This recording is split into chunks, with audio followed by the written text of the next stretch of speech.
live streaming events. So this is titled, How to Have an Awesome Live Stream Experience as a Participant. And the reason I'm doing this is that in the past few months, we've seen a huge increase in the use of videos on all of the social media platforms.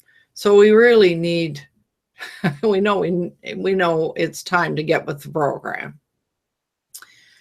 As my friend Bill Graham says, there are no written rules about live streaming participation, but the test of time has provided some best practices that will ensure that you have an enjoyable experience and you get repeat invitations from Hangout hosts. This presentation is suited for people that have been invited to an interview or a success circle or mastermind, as some people like to call them. Certainly more of a discussion kind of piece, but it is really about YouTube live streaming Hangouts. So if you're feeling a bit hesitant and some intimidation, know that you're not alone. I think we all felt that way.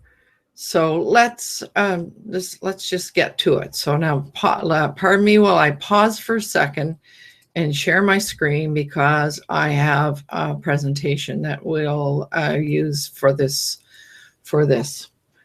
So welcome here, and this should be roughly 30 minutes in length. So I hope I'm going to give you lots of detail that will be of interest to you. So first of all, why is it important to learn about this ahead of time and to prepare ahead of time? Well, I can think of about 4 different reasons. So the first one would be respect for the host. So most people who are hosting Hangouts, whether they be interviews or presentations or success circles, they do it because they want to improve their online presence to help promote their business. So of course they want to be able to put their best foot forward, and as a participant you want to help them do that. Then it's about respect for the other participants. In my Hangout, sometimes I have 10 to 15 people in my success circles having conversations. And so we want the experience to be a pleasant, undisrupted one for them. And then, of course, there's respect for the viewer. Once this, why it's being recorded, and then once the recording is over, it's uploaded to YouTube, and viewers will come in and watch and listen.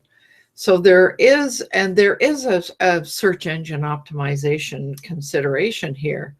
So we know that Google really appreciates videos where people have stayed on and watched for a long time.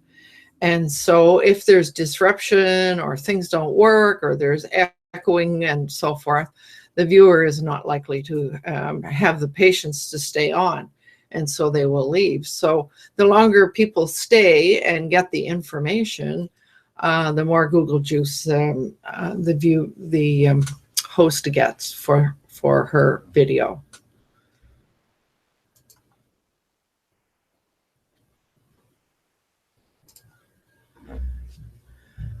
So, all right, so we have a few things that we want to cover here if we want to be a good participant. So I titled this Preparation,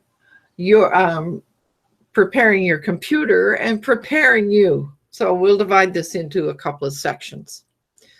So let's talk about a few of the technical things that we need to pay attention to. You want to make sure that you have a Gmail or a YouTube account. And this is necessary for being in the green room. So you can't be in the green room without with a different email address that you're using.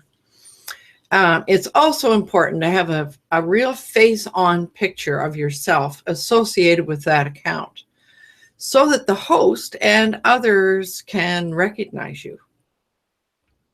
I just by way of explanation, I went looking for somebody, Susan Temple, I think her name was, and when I went in looking, I found that there were 6 or 8 people with that name, and 2 or 3 of them didn't have a picture, so there was no way I could tell whether I had the right one or not. So that's a really important piece. Okay, so that taken care of. So then you need a webcam. Well, most laptops have them built in, but if you use a tower type computer, you will need an external webcam that will sit on the top of your monitor. Yes, you can also participate from a smartphone or a tablet. You also need a headset. And this is especially true if you're participating from a laptop, because the mic and the speakers are very close to each other, and that causes reverberation and echoes. So it's important to start out with a headset. Now, you don't need to spend a whole lot of expense here. The earbuds that came with your smartphone are perfectly adequate. You want to use a compatible browser such as Chrome. I mention this because we know that Microsoft Internet Explorer doesn't really work, and anybody who's using it always has problems. So it only makes sense if you know that Hangouts and YouTube live streaming and all of this, they're all owned by Google, so why not use their browser so that everything works well together. You will also need to activate the Hangout extension in Chrome. Then if you want to go further, you can get the Hangout apps. They're available in the Google Play Store for smartphones and tablets. So you need to have the right pieces in place before you get involved. You also need to realize that you need a wired connection. So what I mean by that is that your computer that you're using is plugged into your modem, and because this gives the most stable connection. Wi-Fi has a tendency to fluctuate, and that has an impact on the Hangout experience. If you must use a Wi-Fi experience, you really need to ensure that you have a very, very strong signal. Now, you want to make sure that your headset and your camera are recognized by your computer. So you need to know where to set that up, because once you get into the Hangout, inside the Hangout, you'll be able to choose what you need. So you need to do a little bit of preparation, setup preparation beforehand.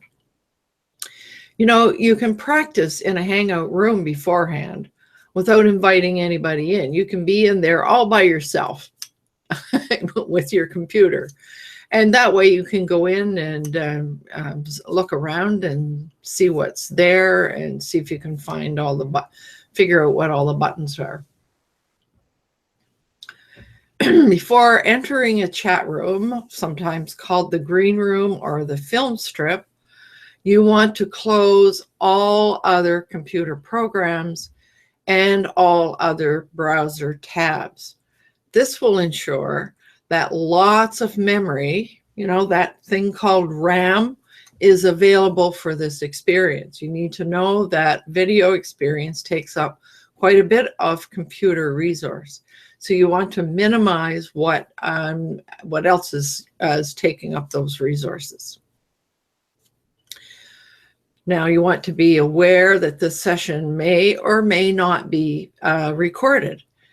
Hangout video calls are not recorded, even though several people can come into the room and have an enjoyable face-to-face conversation, but they're not recorded.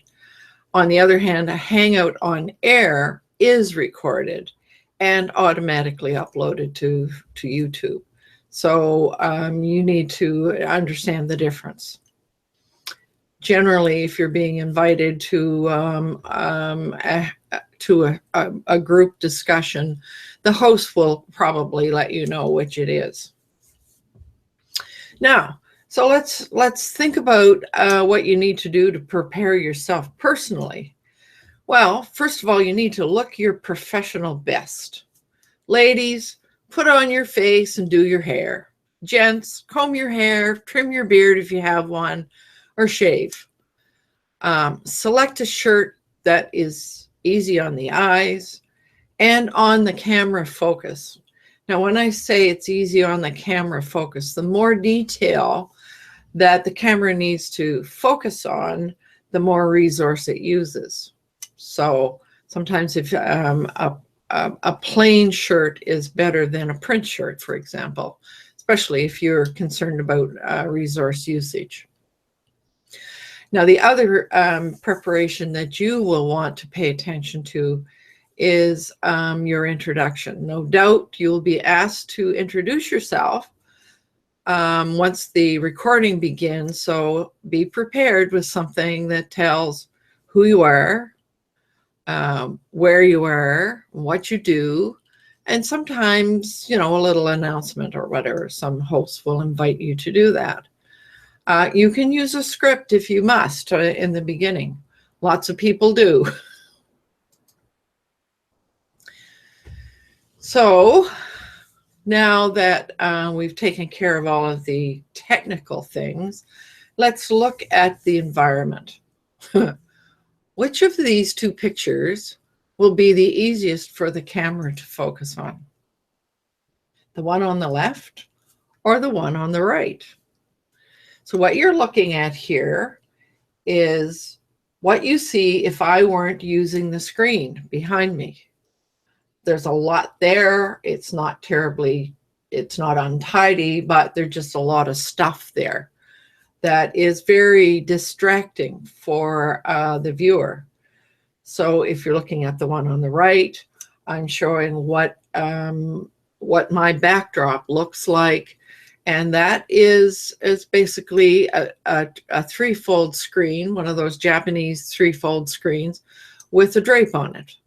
So again, using a drape with a green, you could create a green screen that way, actually. The cameras seem to like that better. So, okay, so looking at your surroundings, making sure that it's uncluttered and looking as professional as possible. Then you'll want to turn off all other possible interruptions, such as phone calls, text messages, etc.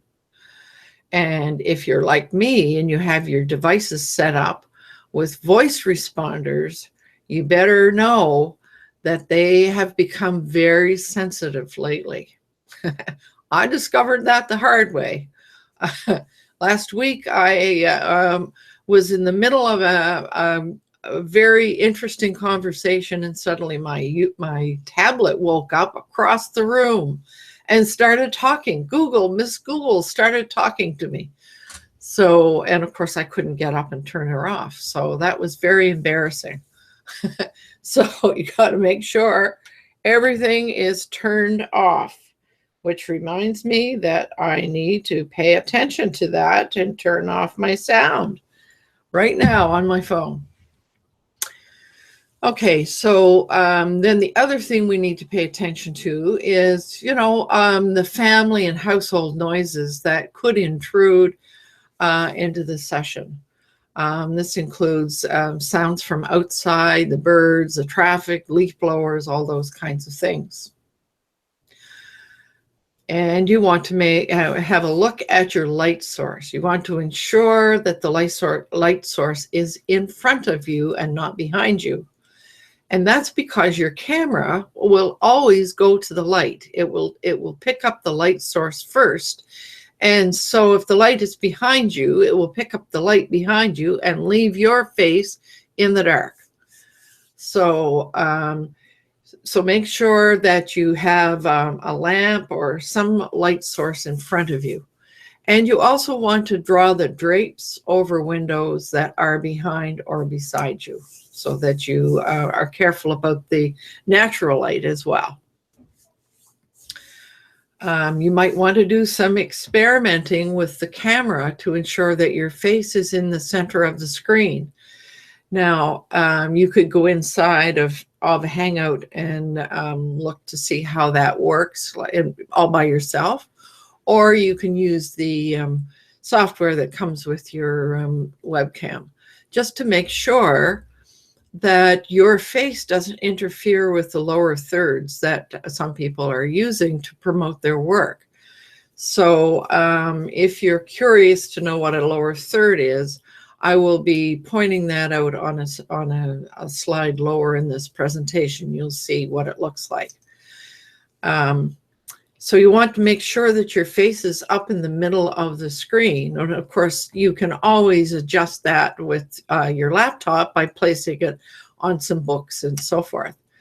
And if you're participating from a smartphone or a tablet, you could always use selfie sticks and tripods to ensure that things are held steady and that they're at the right distance.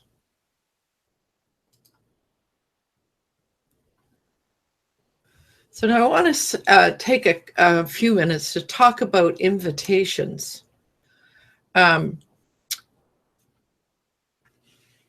This seems to create a great deal of confusion on the part of especially new people and some veterans as well. You want to know that I can think of at least 4 ways that you could receive your invitation to come into the green room.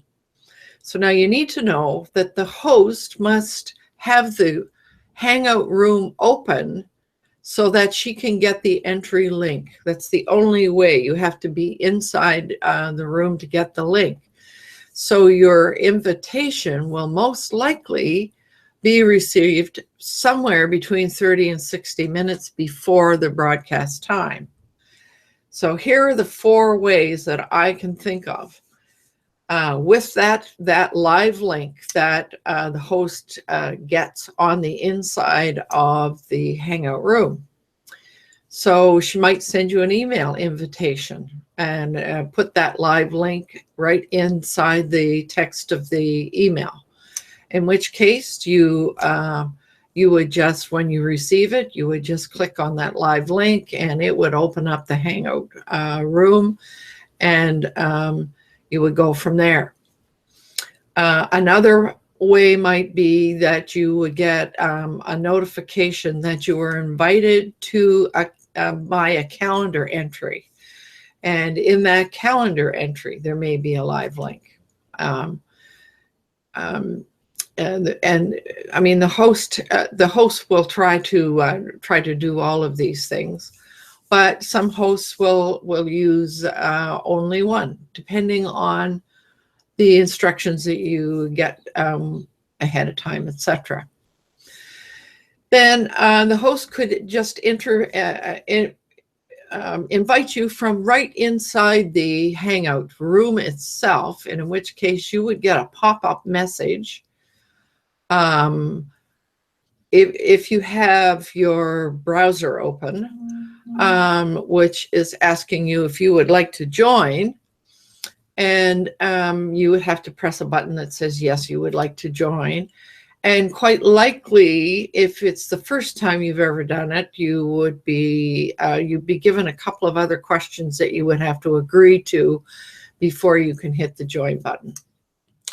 And then the last one would be that you are probably getting a Hangout message box containing a live link. So that's what I'm showing on the other side of the screen here for you. This is a text message from in Hangout, and you can see that Craig has sent me a link to a Hangout on Friday night, and that was a convenient way for me to go and join the Hangout. So most hosts will do all of the above to ensure that participants will get the message in the most convenient way for them. But I have to, from my own experience, I know that the systems work slowly, slower than you want them to sometimes. And so it's good, from a host perspective, it's a good idea to use them to do all four of them, so that no matter what is convenient for the participant, they'll get the invitation. So now let's talk about the green room for a minute. So you see where all of the faces along the bottom of the screen, that is referred to as the green room or the film strip. So just in case you are wondering what the green room means. And before I forget, you see in the picture where I have my logo and my website address and name at the bottom of the screen there. And that is known as a lower third. So I'll make reference to that in a little more detail, but I just wanted to make sure that I didn't forget to point that out. So now we're in the green room. You want to arrive 30 minutes ahead of the published start time so that technical testing takes place prior to the recording. You want to make sure that you've connected your headset before entering the Hangout room.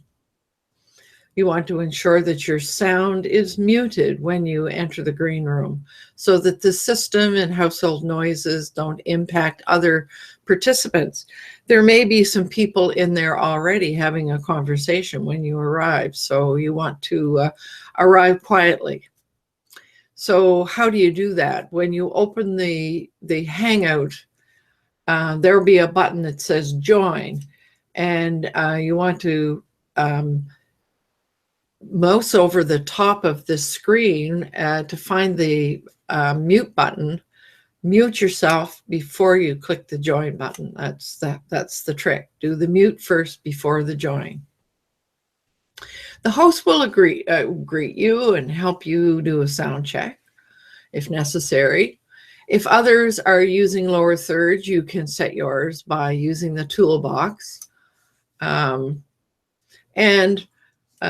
host will signal when the recording will start. And of course, this is the time to start smiling. If there's a published topic, you want to give some thought to what your contribution might be in advance. What do you know that can be shared? What questions might you have? Those are the kinds of things you want to think of first.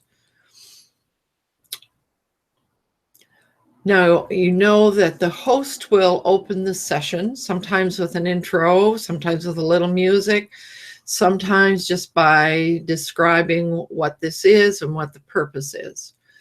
And then she will invite participants to introduce themselves. And you want to follow instructions and keep the intro short and concise.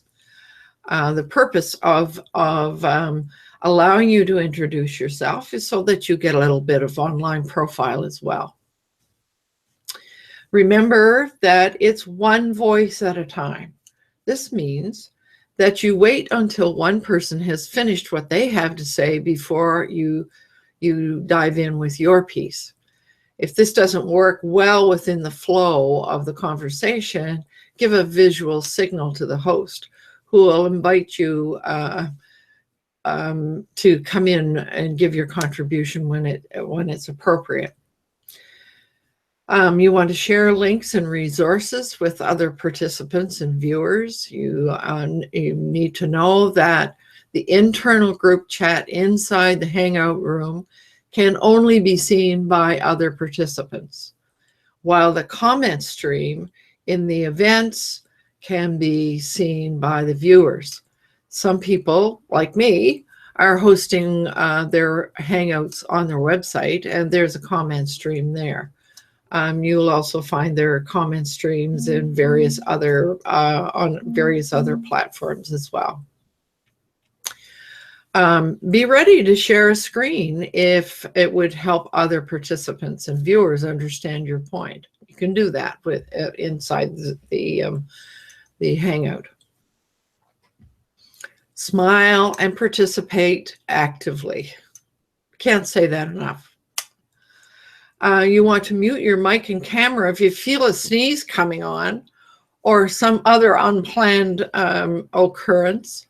Well, then when you're ready to come back, just turn your camera back on and keep yourself mute when you're not speaking. Now, a couple of words about white boxing. What does that mean? Well, first of all, you will know that whoever is speaking will show up in the center of the screen. And if you click on one of the pictures in the film strip, that will white box them, and that ensures that that person will be in the center of the screen until you change it. You also need to know that when it's being recorded, it's the host who controls which white box will be picked up by the recording. So the host can white box something, and you may be white boxing something else. It's a way for you to be able to see more what you want to be seeing on the screen. And know that the host may invite some parting comments, and then will give a signal that the recording is about to end. The host will probably wrap things up and maybe invite people to visit her website or whatever.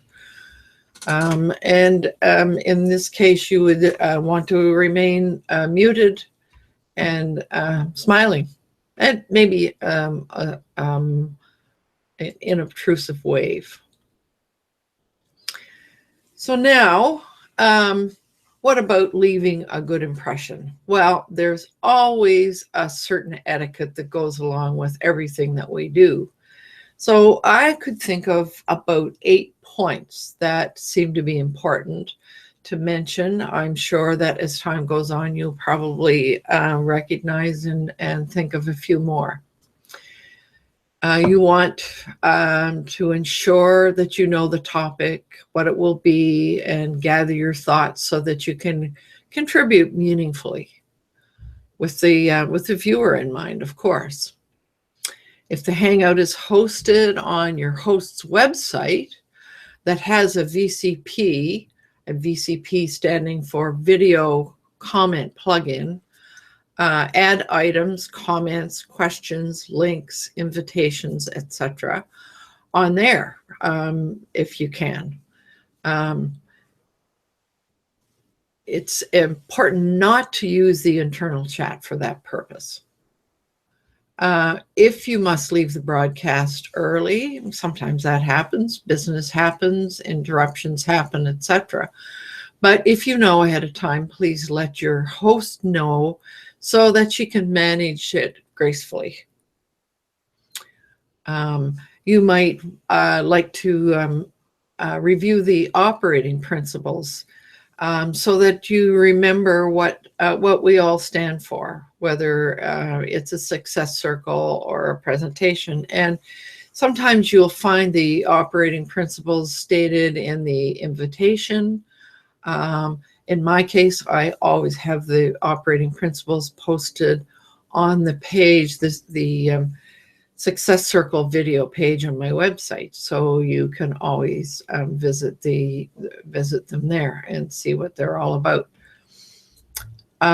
Important not to interrupt. It's important to wait until the host gives you the signal. There's a practical reason for that. As I stated earlier, whoever is speaking is going to be in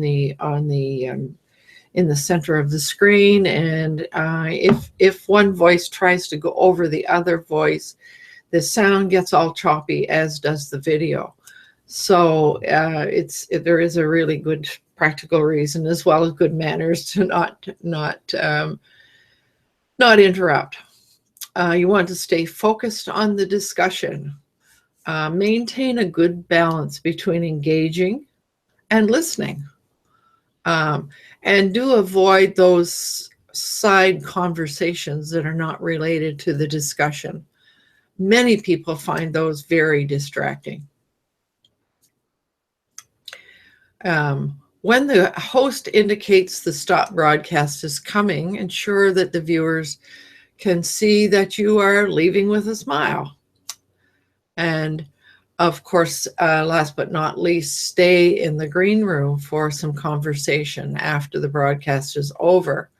That is where sometimes some of the magic happens. This is a type of networking that happens that often leads to participants doing business with one another once they get that know, like, and trust process happening. So this is one place where that can happen.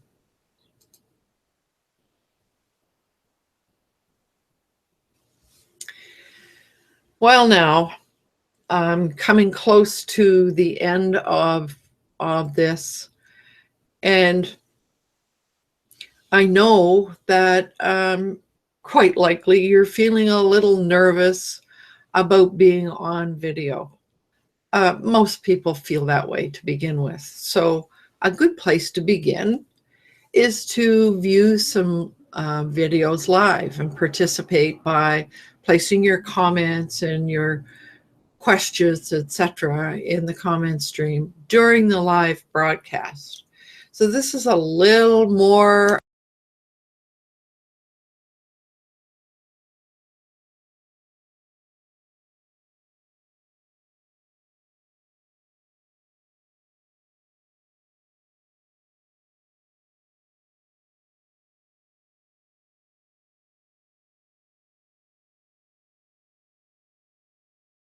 live situation, gradually moves you into that, and as time goes on, your comfort level will increase. And it's a good practice for engagement, asking questions and posting what you know. If you would like a video experience to test things, please know that I provide a free, short, live, step-by-step instruction. All you need to do is get a hold of me.